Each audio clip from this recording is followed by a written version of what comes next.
PTN, perguruan tinggi negeri berbadan hukum, PTNBH, itu supaya dia mencari solusi. Nah ini sebenarnya yang harus dikembangkan. Dan juga tentu mahasiswa juga tidak mungkin tidak mengambil bagian, dan pemerintah juga harus mengambil bagian.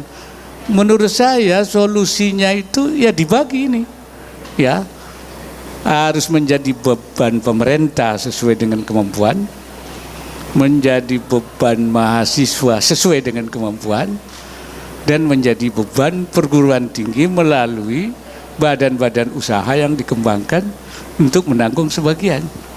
Nah, jadi jangan dibebankan pada mahasiswa semua. Nah, akibatnya seperti sekarang kan, mahasiswa, karena tidak seluruh mahasiswa mampu. Nah, barangkali ini solusi ini yang harus kita ciptakan seperti apa.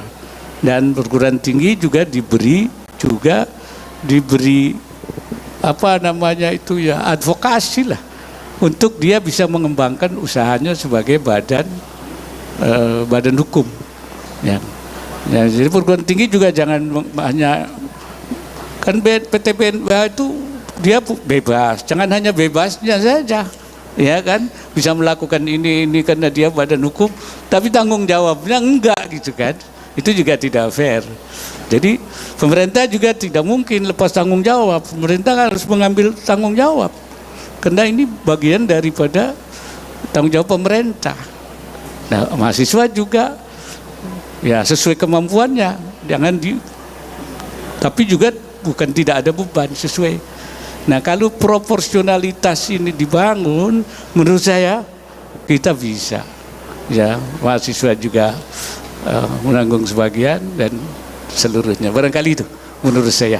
Pawapres itu penting, diwajibkan atau tidak, karena beberapa hari kemarin pihak Kemendikbudristek menyebut kalau kuliah itu tersier.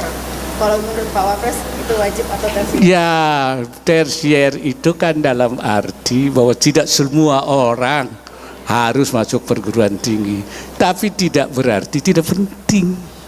Nah, kan begitu kan?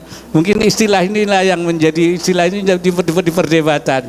Menurut saya tidak semua orang harus masuk perguruan tinggi, tapi perguruan tinggi itu juga penting karena kita harus menyiapkan sumber daya manusia yang unggul. Kalau tidak, perguruan tinggi kan tidak unggul. Nah, itu kan, itu persoalannya. Jadi istilah tersier itu kemudian jadi masalah yang sebaiknya kita nggak usah menggunakan istilah itu, tapi istilahnya lebih pada kebutuhan kita, dan tidak semua orang harus masuk. Barangkali dicairkan saja. Saya kira itu. Oke, cukup ya saya kira. Ya. Terkait pasca meninggalnya